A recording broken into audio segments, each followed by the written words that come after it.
Hello and welcome to Source to Code, your magic decoder ring to demystify the jargon surrounding the technology industry.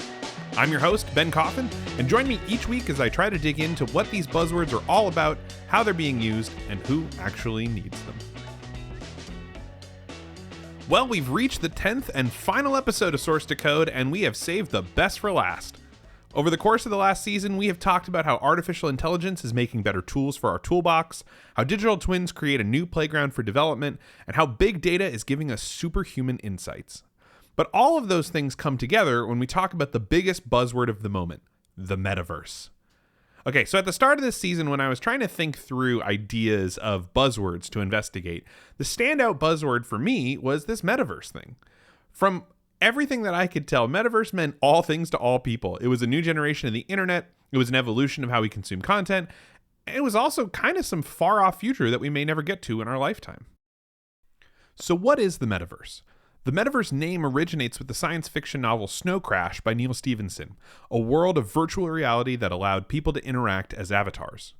Now, depending on how old you are, you may be super comfortable with that idea if you've done things like, played the game World of Warcraft, if you're my age, or maybe if you're a little bit younger, you've experienced this in something like Fortnite or Roblox. These avatars interact with each other and are communicating together in a digital space, playing games, entertaining themselves, and realistically building communities. The metaverse to me seems like this insurmountable hurdle of technical jargon. There's NFTs, there's blockchain, there's augmented and virtual reality. I've been told by so many very smart people, hey, well, go watch the movie Ready Player One and you'll get it. But I watched the movie and I'm still not sure I do. How are we going to interact with this thing? Am I going to use it at work? I mean, we can give it the ultimate test of usability. Like, is this something my mom would use? That's what I want to find out. What I have realized is that the metaverse is an application that has the potential to take advantage of all the topics we've talked about this season.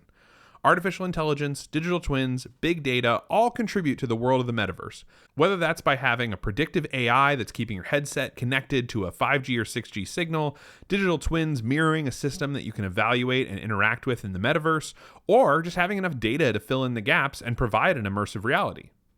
So to kick off this dive into the metaverse, I'm going to start by asking former guests on the show about the metaverse and how it plays into their world.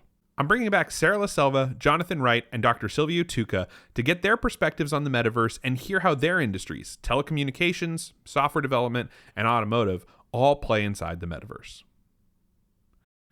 Okay, Sarah, Jonathan, Silvio, thank you so much for coming back. So let's kick off. What does the metaverse mean to you? Sarah, why don't we start with you? So the metaverse is a pretty loaded term, and I went into it thinking, at the beginning of my transition into this role, I'd been out of the comm space for a little while. So when I heard the metaverse, all I could think of was that really dumb looking pixelated cartoon of Mark Zuckerberg. And so I started with this very jaded view of the metaverse of like a replacement for interpersonal communication, somewhere where you go and you dress up an avatar and have these maybe good, but probably not so good interactions in a digital space. But as I've spent more time getting to learn about it, more time in this role, I have had the delight of learning that that is only one piece of the metaverse. You could really think of it more as kind of the next generation of the internet. And within that context, it's a lot less scary.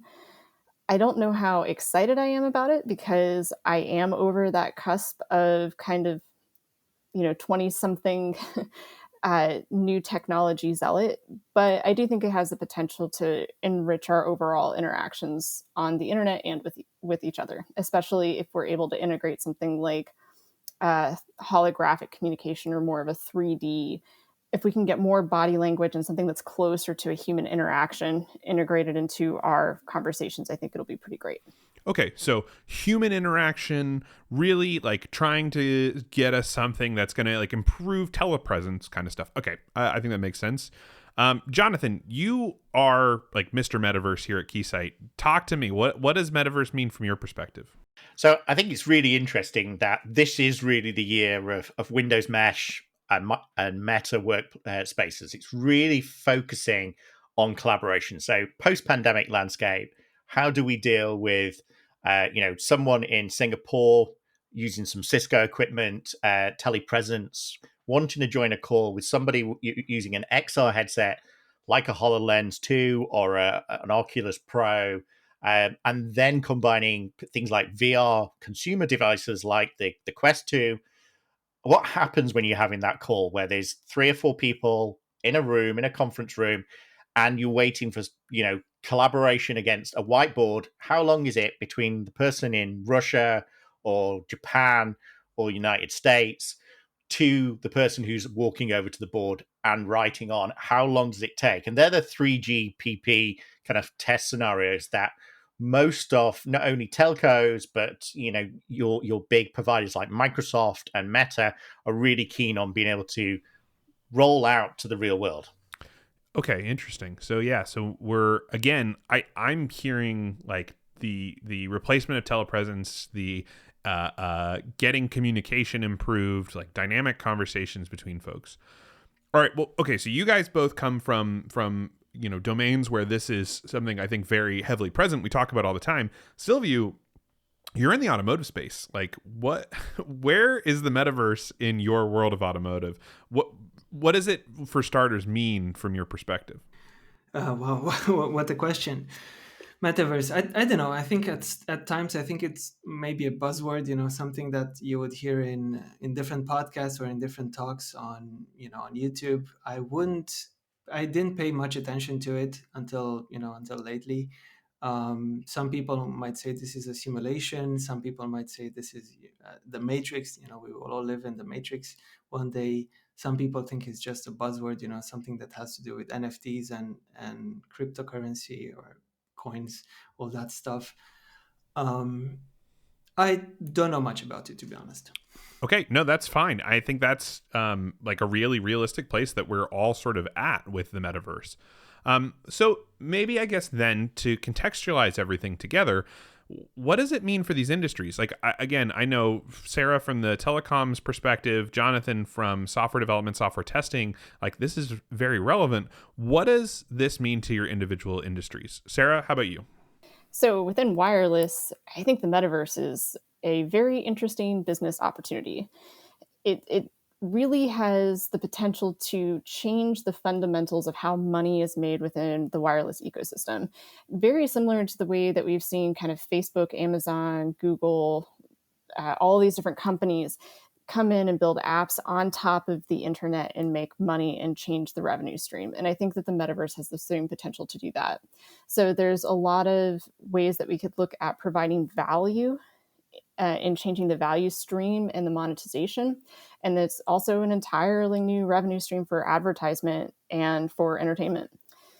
Video games, I think, will be very cool if we get a 3D interactive metaverse. The ideas that have come back about pitching, buying clothing, buying artwork, that sort of digital marketplace, buying digital storefronts creates a revenue stream. And then, yeah, like I said, of course, where the value is defined within the wireless ecosystem, I don't think anyone can predict at this point what that's actually going to look like. But I think everyone would be foolish to say if it's not going to be very different and if it's not a huge opportunity. So that's the business piece of it. On the technological side, we got a lot of work to do because the bandwidth and data throughput needs of something like the metaverse are gigantic. And it's not going to be anything that's not following current trends. But at the same time, we need a plan to get there and to be able to meet this insatiable data need that we see coming in the future. Yeah, I mean, thinking about just an XR headset on its own, like think about what Jonathan, you're talking about a lot of these platforms, like the dual 8K screens running, that's massive. That's massive data amounts. And obviously, I think it sounds like 6G is going to be sort of the direction that helps solve that. 5G is on its way. But yeah, it's a lot of data. Jonathan, on your end, software testing, software development, what does metaverse mean for you guys? Yeah, so it completely changes the dynamic of how we test everything.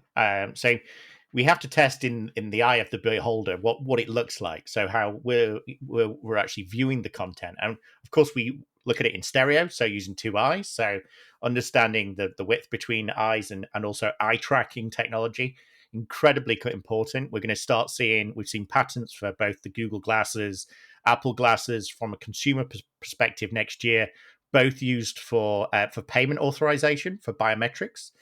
Then we're also seeing, of course, body tracking, gesture tracking, glaze, the ability to actually understand a pose, to say, I want to interact with something, I want to interact with an object, haptic feedbacks coming out of the PSVR 2 for both the feedback on the headsets and the physical hand controllers. We're seeing those directions of freedom disappearing. So more of the native hand gestures, so that we're in a normal pass-through environment, so we can collaborate with people in the real world just with these glasses. So you're seeing that kind of challenge coming in, but then what's that mean for software development? And the example which I kind of usually give is, actually, I think it was Bentley or another luxury brand, is you're kind of wearing your augmented reality glasses like an Nreal or something else. You're driving, and you're getting the information coming from your favorite GPS provider. It's navigating, so your connected car app is synced into your calendar. Someone changes your address, so it reroutes it. It puts it into over your eye, so you see the notification. It's been rescheduled. Maybe the autopilot just starts going in that direction. Maybe you're sat in the back and you're streaming content onto a 50-inch virtual screen. Suddenly it's kind of becoming really immersive, and therefore you've got to test things in different ones. So things like Reality iOS, coming through, is how do we take what was a 2D kind of environment to a fully immersive 3-dimensional with LiDAR kind of perception of your field of view. So suddenly everything becomes much more complex, and they have to rewrite those applications, not just like porting it or kind of moving from a 2D web page to a 2D mobile phone. Everything becomes enriched. It becomes more digital experiences, and it requires testing in a completely different way. That's fascinating. I mean, I think about the number of touch points inside of software development in and of itself. Like that's it. It's going to just scale. Like I think scale is a really fascinating point here. Is the number of instances in which you have to test A and B connecting together expands. You mentioned driving, and that sort of tees up Silvio in your domain. I mean, where is the automotive industry when it comes to this conversation of the metaverse? Is this something that even comes up on y'all's radar? No pun intended for you being the automotive radar guy. Oh, yeah. Well, I was lucky to attend a webinar actually just today, from hosted by Siemens, who's a solution partner of ours on the autonomous driving emulation platform. And so far, I knew that the simulation software is very powerful, and that it can generate a lot of scenarios there. It can provide the virtual environment, whereby a lot of tier ones and OEMs, automakers, validate and verify their algorithms and a lot of their components. I was not aware that it is so powerful until today. I knew that it is sort of a parameterized environment, whereby a user, usually human being, goes in and they define all the parameters whereby this algorithm needs to kind of run this space where it can behave and it can be tested, therefore. But what I learned today from Oxbotica, a gentleman at Oxbotica, who talked about their product, and that was kind of hinting at the the power that these algorithms have, and they showed that there are two main challenges in this in this industry so far, and the ways that they are overcoming those. For example, the first challenge was on how to efficiently label data and how to efficiently generate more data for the scenarios without basically going on the street, on the road, and recording that. And that is starting from one recorded scenario and then extrapolating based on machine learning and artificial intelligence algorithms on changing the weather conditions, for example, because this is crucial for all the automakers that obviously want their vehicles to and their algorithms to behave properly at all times under any weather condition, under any circumstance, right? And it is very expensive to even to just go out and record this data, to record camera, LiDAR, and radar, for example. And kind of the second challenge that they had identified was the one where it is impossible, virtually impossible, for human beings to think of all the corner cases or rare scenarios that can happen on the road, risk the lives of what we call vulnerable road users. For example, pedestrians and cyclists. So therefore, instead of just brainstorming ideas of corner cases and having people do that as their job day in and day out, they just let the machine learning algorithm identify these corner cases from different kind of sources and just generate the scenarios. And this is again much more efficient.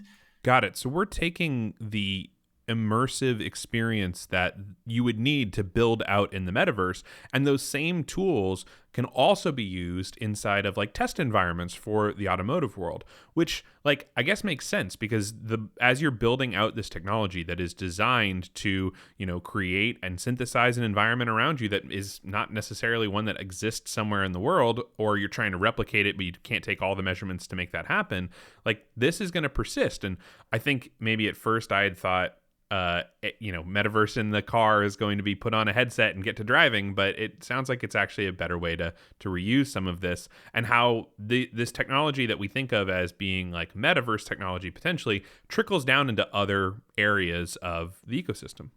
Well, thanks, folks. We're going to take a quick break, but after the ads, I'm going to sit down with Dr. Al Bovic, a professor at the University of Texas at Austin who specializes in the vision science behind the world of virtual and augmented reality that we're going to need for the metaverse. And we'll get his perspective on what the potential of this technology really has in store. We'll be right back after this.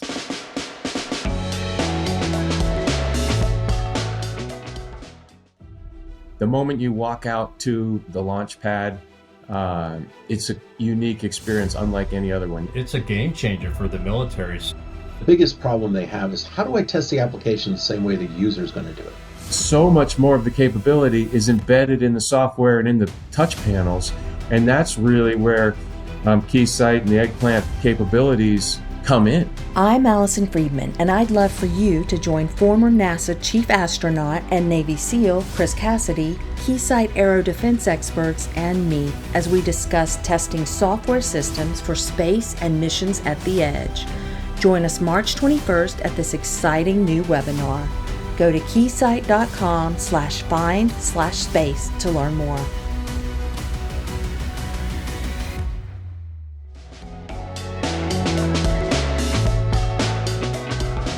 Okay, well, awesome. Al, thank you so much for sitting down with me and talking to me about the metaverse, which for me is a fairly, I haven't quite wrapped my head around it, which is part of why I'm talking to you about it. So maybe to kick off, from your perspective, how do you define the term metaverse? What does that encompass in your world? Well, first of all, thanks for having me. Absolutely. This is certainly a fun topic to talk about. It's easy to talk about something that really nobody knows the actual answer to. Yep. Exactly. So, what is the metaverse? What a great question. The answer is, I have to be honest right off, that, what it is today isn't much, except for, virtual reality and whatever somebody else might want to extend it to be, like, a car with a heads-up display. Right. But, it's kind of the question, what is it promising to be, or what's it going to be? I hope I think your question is more along that direction. Yep. Because we already know about VR and how uncomfortable that is and so on. Yeah, exactly. So, and I don't know yet.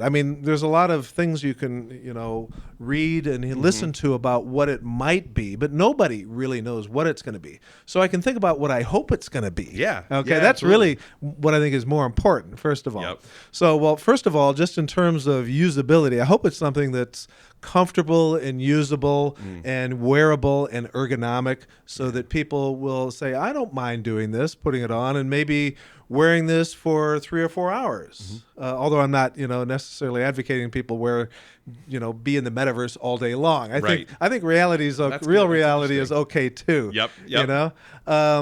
So, after they put on the glasses, then what? What should it be? What do I hope it'll be then? Yeah. And I think it's something that I hope doesn't separate us from each other.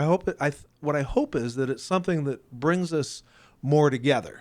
Okay? And I hope it does so more strongly than, say, current social media. Right. So, in social media, you can have like 1,000 friends, but are they really your friends? It's just people that you're texting to, basically, maybe sharing photos and that sort of thing.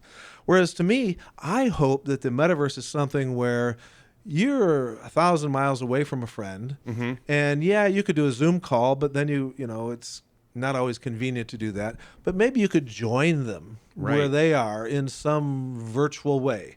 And you may have heard of terms like, well, today the movie The Avatar is out there. And that's kind of the idea. James Cameron was way ahead of his time with that. It's also called a digital twin of yourself. And the idea would be you could join your friend in Paris and they would see you there. And maybe you could even see the sights that they're seeing in Paris. And so it'd be a shared experience that would bring us closer together, and where we would actually feel things like a little bit of intimacy and that sort of thing in being together. Obviously, it's not reality. Right. But, some of my concern about just all of these electronics and iPhones and flat screens and all that is that, people are becoming less active and, over time, and they're becoming really, even though they're more connected, they're less connected in a deeper way than they could be. So that's what I hope the metaverse becomes. It's not a very technical answer. No, but it's really interesting, because I think one of the things that I've been struggling with is sort of the balance between, we have the term internet and what we like. I was reading something earlier, I think it was maybe from Wired, that was talking about how calling Fortnite or something metaverse is like calling Google the internet. Google's not the internet, it's just a site on the internet. And so wrapping my head around internet as an idea and metaverse as an idea, I'm trying to share those spaces. But I think the way that you just described it, of the connectivity of like engaging and intimacy of individuals, that gives me that just totally changes my perspective on that. I guess from your side, like contrasting internet and metaverse, like how do you differentiate that? Yeah. Well, one thing that you engendered in me right then is that that intimacy requires a realism. Yeah. Okay, so it's not just, okay, yeah, I've got this little cartoon of my friend that I'm interacting with. That won't bring intimacy. Okay, so you really need to have this avatar, this digital twin, and the representation of what's around you to some degree to be very realistic, immersive, so you feel more and more like you're there, which is, I think, what everybody's kind of after with the metaverse, I hope, but, putting it to good use. But now, how does the internet play in there? To do that kind of realism is data, massive amounts of data, much larger than like watching Netflix right now, which we regard today as lots of data. Oh, yeah. So the metaverse, we're talking about substantially, 8 to 10 times as much data for visual experiences today, even in compressed form. Wow. So we have to find new ways of transporting that data so that you can do it. And let me say one more thing about what I hope the metaverse is. It will help explain this. I don't like the idea of, you're sitting down in your basement, in your couch with the metaverse. That is counterproductive again.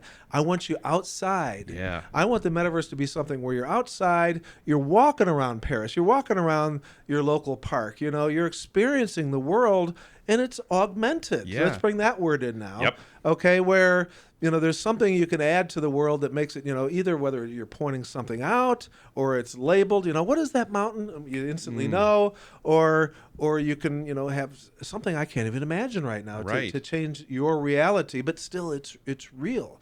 So if you're out, let's go back to the internet. Yeah. If you're outdoors, you need lots of bandwidth for all this shared experience that's very visual. It's the biggest bandwidth.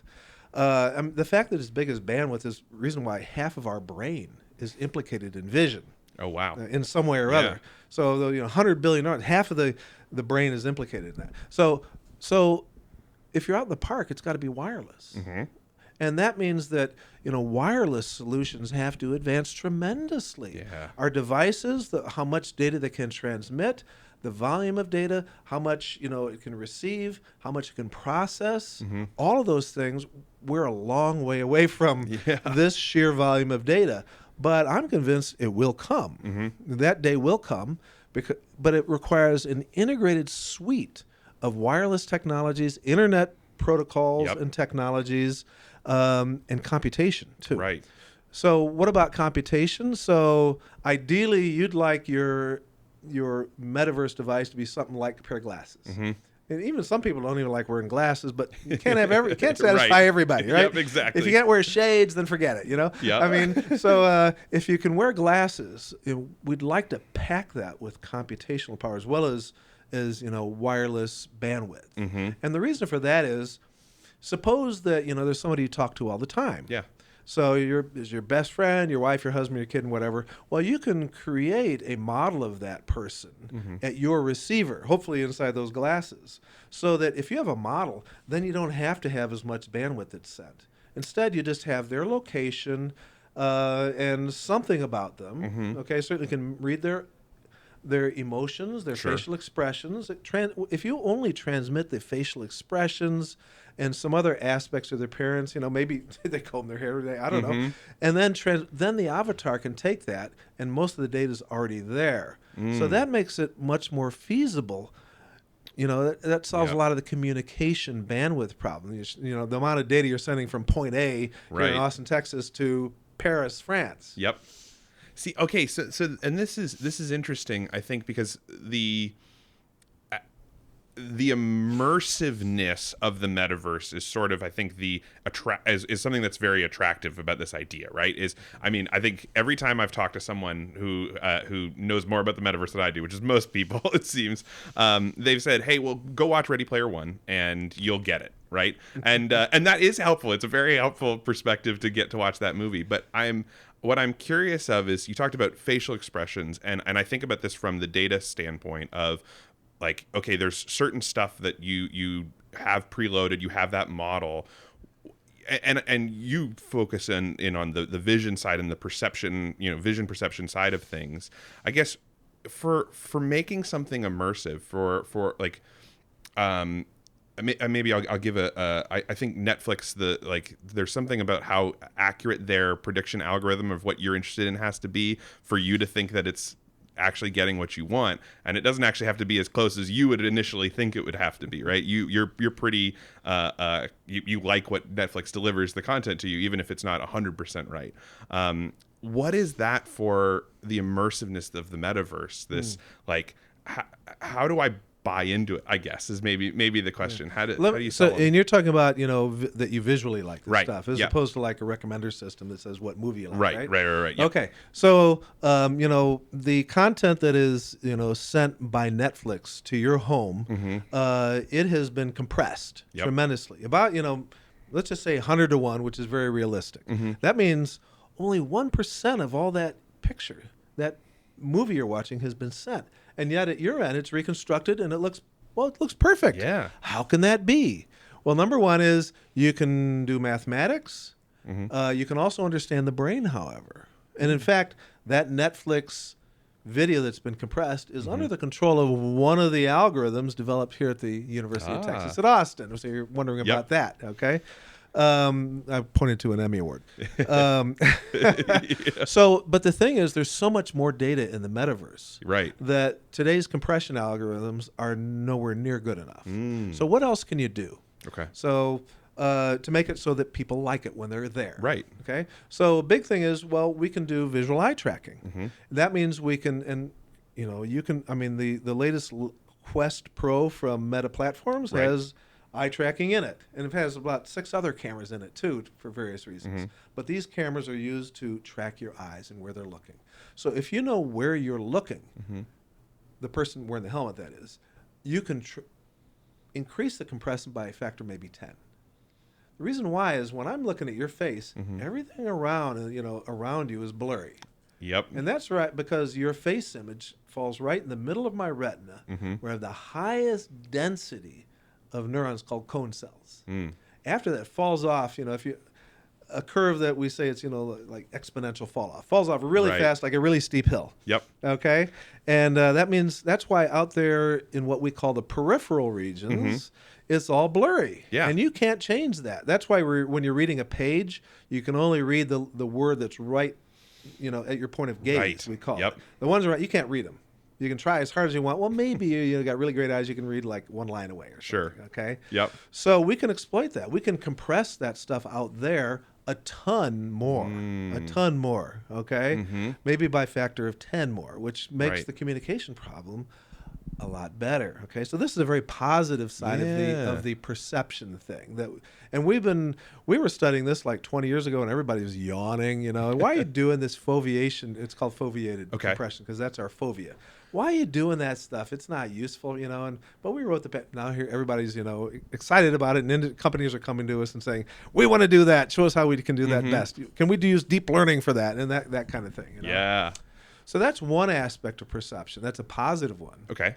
A negative one Yeah. is that, like when you go to even an IMAX movie without your helmet, 3D.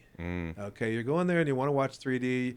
Your friend wants to sit in the front row, all right? Yep. And he wants to watch the whole thing, and you want to sit in the back row with a barf bag. Yeah. Okay, and you can't stand. And then halfway through, you say, "I can't stand him. I got a headache, and I'm nauseous, and all this kind of thing." Okay, we understand why that happens. Okay, again, this is vision science, just like our quality algorithms, and like the foveated compression. There's so much perception in the field of so much neuroscience involved in trying to solve this metaverse problem. Right. This is another example. How do we make it so that people are comfortable? Yeah. It's a very difficult problem. Okay. Yeah. And the reason I'm going to explain it very quickly. The main reason why people feel discomfort is that view screen is just an inch away from your eye when you're wearing the helmet, and when you're going through the world, your eyes are constantly refocusing. That means the lens of your eye, what we call the crystalline lens, is constantly its shape is constantly changing under the control of what are called ciliary muscles to focus it.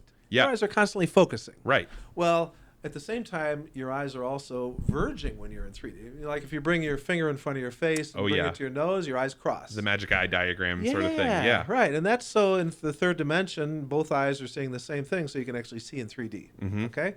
Now, when you do those two things, they both send a signal to the back of your brain, an area called area MT. Okay? And it's used to estimate depth. Oh, yeah. Both of those signals estimate depth, but one of the signals saying 1 inch, and the other one is saying, depending on how 3D things are in the avatar you're watching, okay, it's saying 15 feet. Right. And the problem is that there's a feedback loop where each one is trying to tell the other one what to do. So the vergence is saying, oh, you should be focusing at 15 feet. The focusing is saying, oh, you should be verging at 1 inch. Yep. So you get this sort of oscillation between these two in your oculomotor control system. Okay. Which involves the muscles of your eyes. Yep. The rector muscles that move the eyes to verge, and the ones that control the lens, the ciliary muscles, and pretty soon it's just fatigue and headache, and it happens. Okay. So some of us experience it more. So how do you solve that? Yeah. Because a large percentage of the population can't wear VR glasses for more than like 15 to 20 minutes without starting to feel something happening in their head they don't like. Yep, it messes me up. I can't do it for very long. Yeah, so how do you solve that? I mean, either one, you have to create new kinds of glasses that don't have that effect, and we're a long way away from those new kind of glasses. They're called light field glasses. Okay. And those will operate by actually sending beams of light in just the right angles into your eyeball. So it actually projects into your eye instead of just a glowing display. Oh, and there was this weird movie recently. It was kind of a dystopian thing where they actually showed that technology.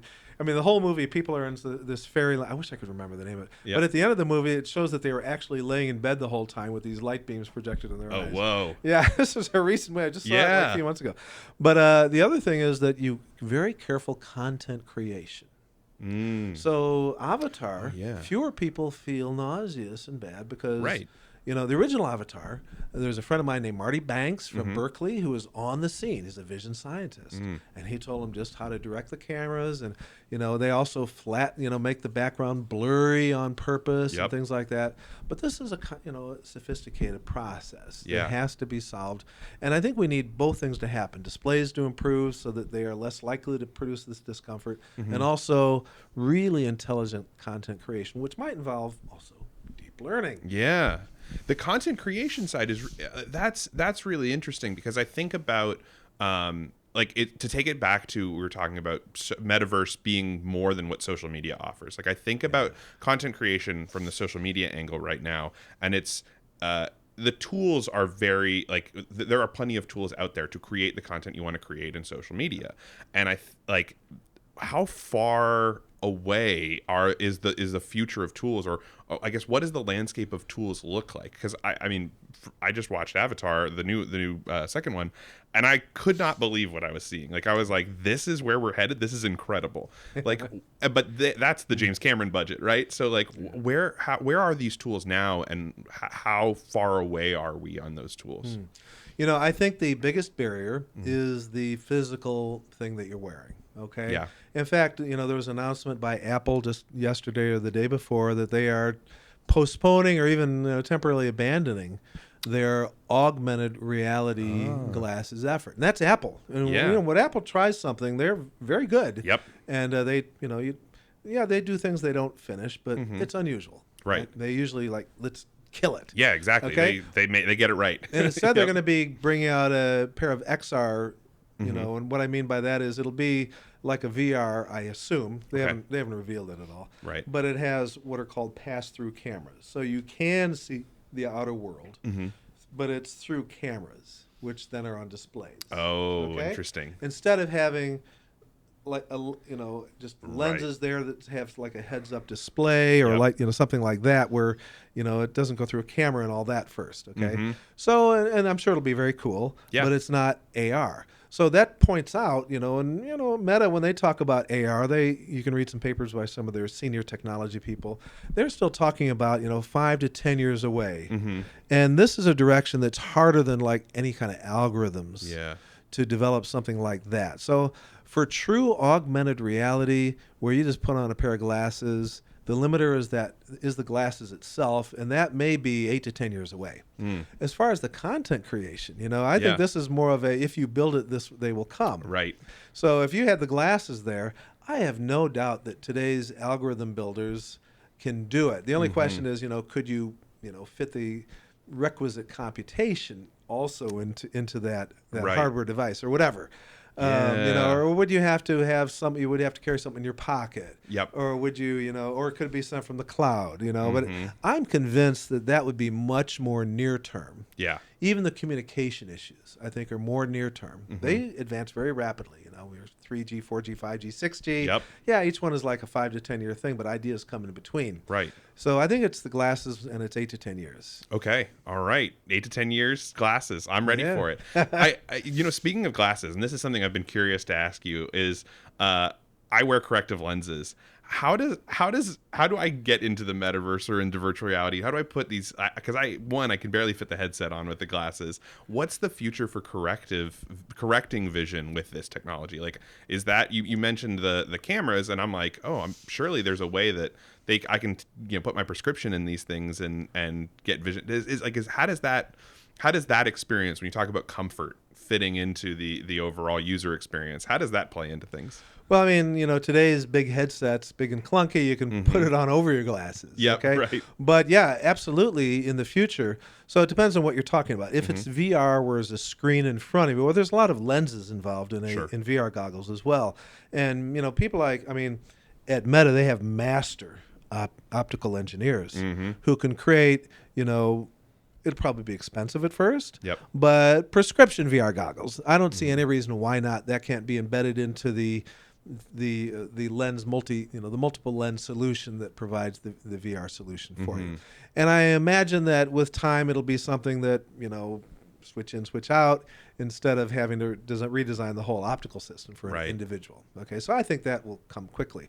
Now, eventually, if you have other things like light field displays, well, that's different because you could just wear the glasses that are prescription, I think. Yep. Same thing with heads-up display, pretty much. Yeah. So it's really for when you have a display that's a little bit more complicated. Yeah, absolutely. Okay, got it. Very cool.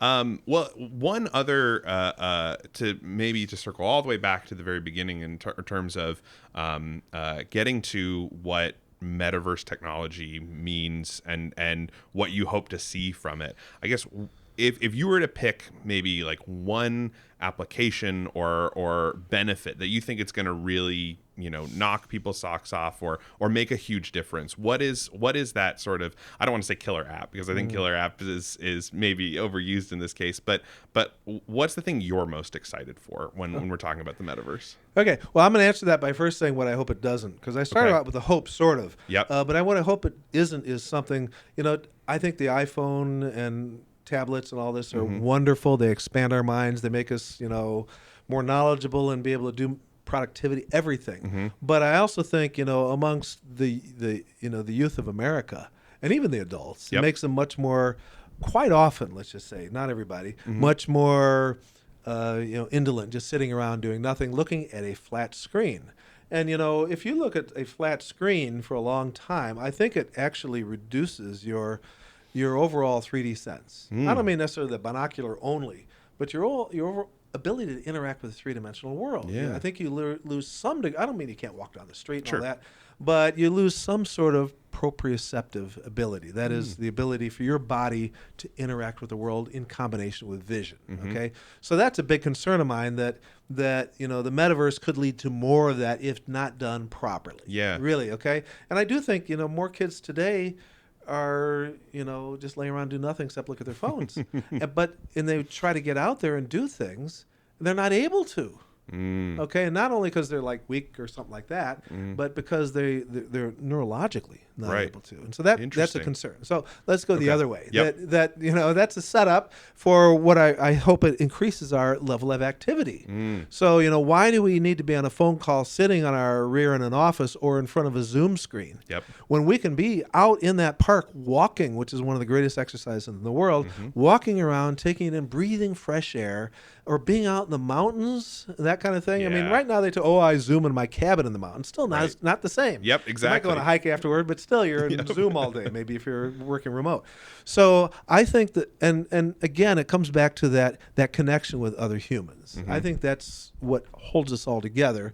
So the social aspect, the real aspect, but also, the outdoors and the active aspect. Yeah. If it's not going to promote activity and closeness between each other, then I think it's going to tremendously lose value. And, I hate to see something that just, helps you with your work. Right. And you're sitting around and that sort of thing. That's my fear. So I think it's something like that the being visual in the real world, not exiting the real world. Yeah, for sure. Awesome. Well, thank you so much, Al. This has been a fantastic talking to you. I think for our listeners, hopefully this is a really good sense of putting metaverse into perspective and getting a handle on the ball and figuring out how exactly this is going to unfold. Fantastic. Well, thank you for having me. Absolutely. It was fun. Good. Very good. We'll talk to you soon. Okay. Thanks, Ben. Thanks.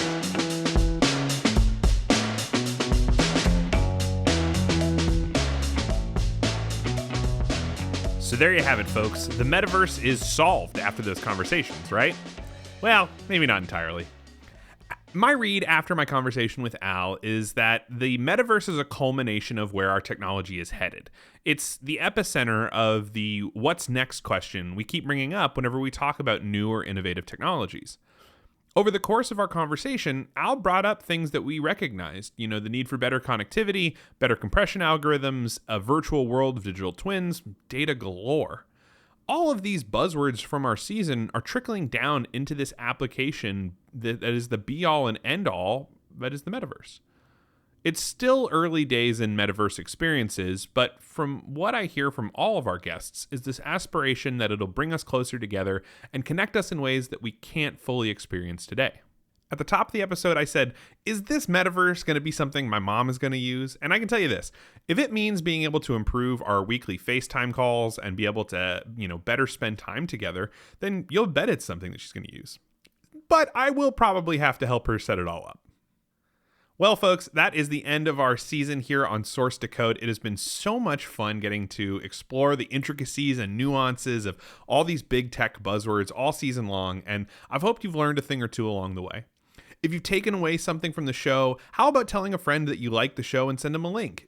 Sharing the show helps justify that we're making something that you want to hear and tells the very lovely people that I work for that this show is entertaining at the very least and hopefully educational at best. If you're still looking for more content from us after the season, join our mailing list where we'll be keeping in touch in the off season and give you updates and bonus content that you can only get by subscribing to the mailing list.